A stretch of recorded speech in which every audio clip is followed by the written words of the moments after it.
Well, howdy there, all Star Wars fans around the universe. Oh shit, sorry. I meant Star Wars fans all around planet Earth. Here I am doing another Star Wars Rebels Season 2 episode by the name of Legacy.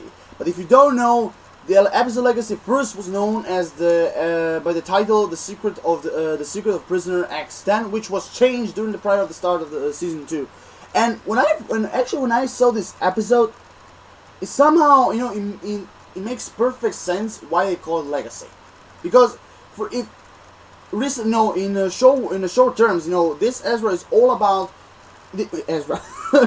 This episode is all about Ezra trying to find his parents, having this vision of them and everything, and of course, the whole entire episode started, with the first scene, like Ezra sleeping, having like this vision connected with the Force about his parents and everything, thinking of them like, they're alive somehow and everything. And he decided, of course, to try to find them. And of course, Hera told Kanan, it's time.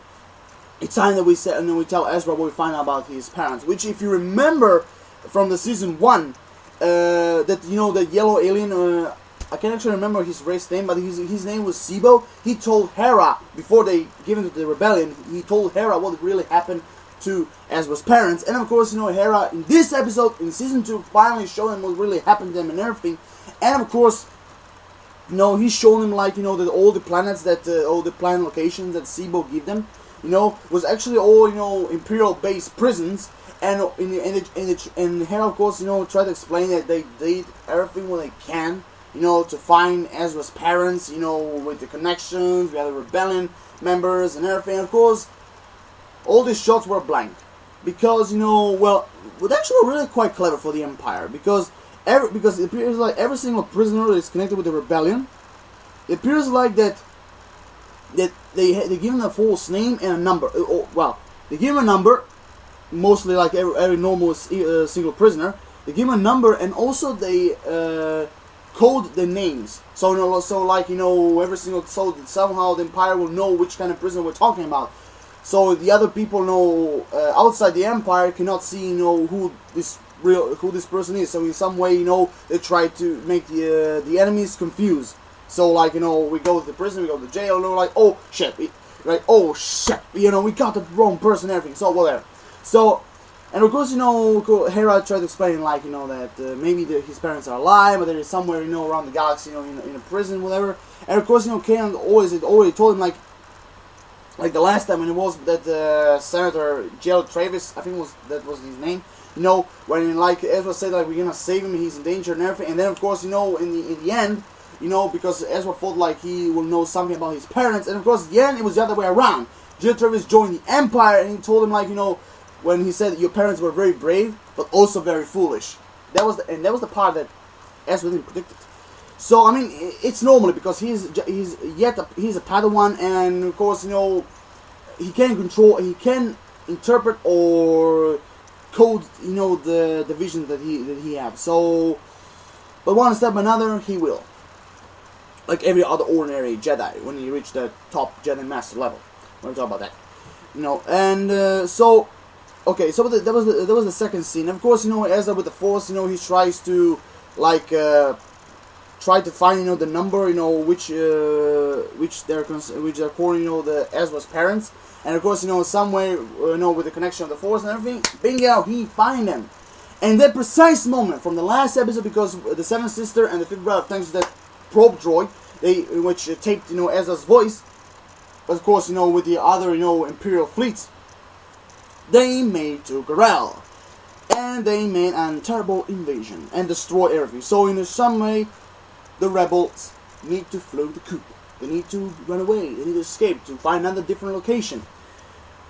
So I mean, that was one of the most their favorite parts, and exciting scenes, in the episode, when the when the Empire, or should I say, the Imperial's fleet, alongside Agent Callus and the Fifth Brother and the Seventh Sister and the Admiral Constantine, they just came there, just trying to, finally had the rebels in our hands. Now we're trying to arrest them and crush them like, bugs at some point. So, I mean, they try and everything, of course, thanks to Hera helping, Commander Sato and Rex, because it was a little bit, almost, it was so close to capture Commander Sato again, the Empire. And of course, thanks to Hera, they failed, because they crushed, the energy, that they throw, the enemy ships, to the Imperial Star Destroyers.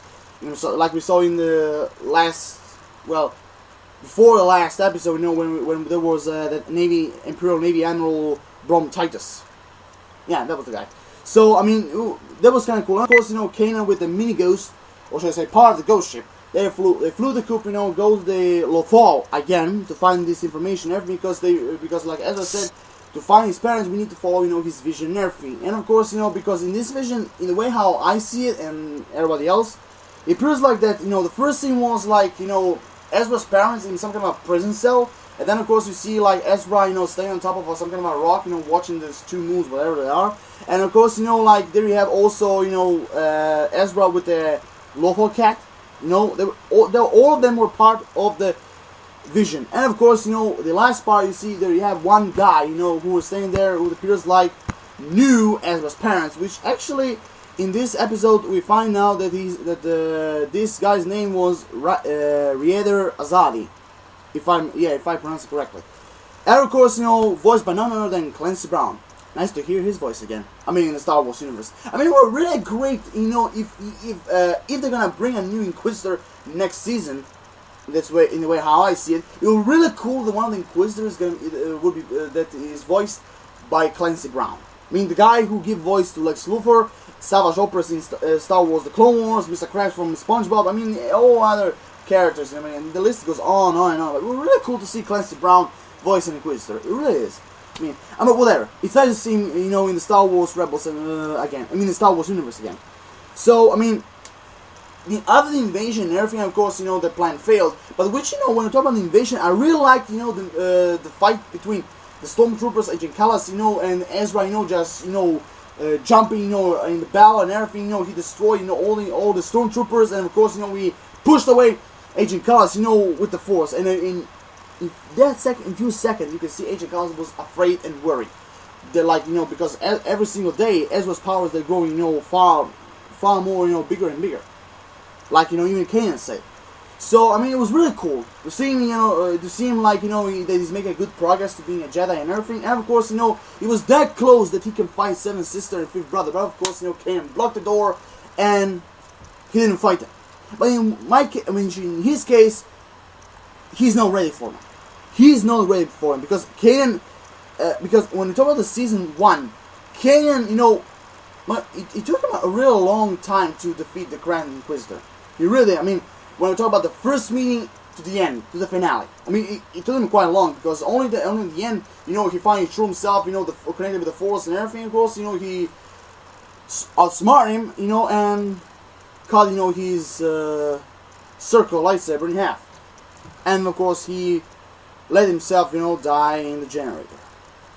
But somehow I think it was really too easy to let him die. I have a feeling that he maybe can return, in the Star Wars Rebels. I don't know. I just my thinking. So there was the invasion and everything, and of course, there you have, the other part, was very simple, like Ezra trying to find this Loth cat, and of course, he's following all around the town of Lothal and everything, and of course, there you have, the Lothal cat jumping on a speedster, of this of the guy, this guy, Raider Azadi, which in this case we find out he was the former governor of Lothal before the Empire came and everything, and of course, like all this way, there's, it was really funny to see the Kanan and Ezra just searching for this Lothal cat. It was really kind of funny, but also cool. So this third part was was that important. But then at the end you have the saddest part, which also is very it's very odd to put that kind of episode as a semi-finale of season 2. Because this episode, if you didn't know, this episode is the semi-finale of Star Wars Rebels. So it appears like they were going on break until the Christmas holiday will be finished. It was really kind of odd. They put some kind of really dramatic episode, you know, as a semi-finale, because I think I thought like maybe the semi-finale is gonna be something like, you know, happier, you know, cool, exciting, and everything, and because I mean, I don't know, but in some point this episode also shows a new dawn, a new, like Ahsoka said, a new chapter for Ezra Bridges. So this must be like the second chapter of Ezra Bridges, because not only, so after they found this rather Azadi guy, you know, he explained what really happened, you know, and everything, like, you know, after the Bridges transmission it was given by his parents. Of course, they were in prison alongside rather Azadi, because he, like he said, he was on their side, you know, about the transmission, about the talking about against the Empire and everything. Of course, you know, Empire, what they will do, proclaim them as enemies and lock them up in a prison. And of course, you know, also he mentioned that, you know, that after, you know, that Ezra gave the speech, you know, in the season 1 at the end, you know, when that was the episode, the first when the first appeared Tarkin, yeah, that was the episode, and of course, you know, his parents heard that message, and of course, you know, they rebelled, you know, and tried to, you know, contact all the other prisoners, and of course they break out from prison, and of course, like rather Azadi said, you know, they didn't want to go, you know, right after the other prisoners. They want to make sure that all other prisoners just went out from the prison, and they will be the last. But of course, you know, when the time came, it was too late. So in the show words, you have a confirmation that Ezra's parents are literally dead. They died. Which, even in my opinion, that was said too easy. That his parents are dead. I mean, I don't know, maybe they are. I know. I have a feeling that maybe they are alive. I have a feeling maybe his parents are alive. That's in the way how I see it. Maybe they are. I don't know. But for now, Ezra see them as dead and everything. And there you have, you know, like the end. You know, there you have, you know, standing, you know, right. I think it was kind of a big rock. You know, sounds like cliff, whatever. I mean, seeing, you know, like, you know, at night, you know, seeing like the rest of the fall, and then from nowhere, out of nowhere, he had this vision, and also in this vision, you know, when Ezra was looking at the remains of Lothal, because his vision, you know, when we talk about the capital city of Lothal, you know, I mean, it's totally different of the Lothal we know since the first season. I mean, it appears like the appearance that Ezra had in his vision, alongside his parents, you know, talking with him, that like they were proud and everything. It appears like those were the appearance before the Empire's arrival at Lothal. So it appears like when they arrived there must be some kind of big attacks, you know, destruction and everything. So that's the way how I see it. I mean, seriously, Lothal looked much more sweeter and beautiful before the Empire's arrival, because right now Lothal is nothing but, you know, like small houses, you know, in ruins and everything. I mean, I don't know. I mean, the Empire sometimes can do nasty shit. Well, sometimes. You can always do nasty shit, whatever. So, I mean, that was the entire episode. I mean, of Star Wars Rebels Season 2. So, that was the semi-finale. So, we can, you know, you can all guess that we're gonna see the rest of the Season 2 in January. I believe after a few days, or maybe 2 weeks after the New Year's Eve. New Year. So, here I am done. I mean, the episode entirely, like I said, you know, was really cool.